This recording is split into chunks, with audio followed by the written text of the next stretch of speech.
कौन कह दिया भाई कि टाइगर जयराम मातो बच्चों वाला पार्टी है। एक वीडियो क्लिप तो देखिए, उसके बाद में बताता हूँ। वीडियो क्लिप देखिए। बाहर ग्रुप की फोटो होगा। चलिए सब लोग अपने अपनी जगह पे आराम करेंगे।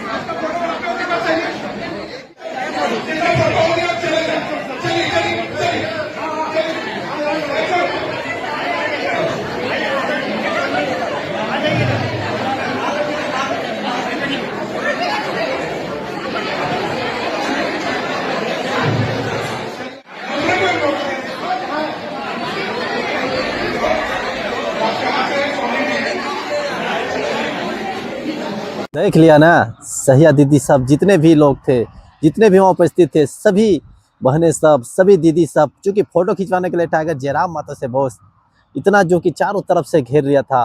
वीडियो अच्छा लगे तो ज़्यादा से ज़्यादा सब्सक्राइब कीजिए और ज़्यादा से ज़्यादा वीडियो शेयर कीजिए भाई, और लाइक कमेंट कीजिए।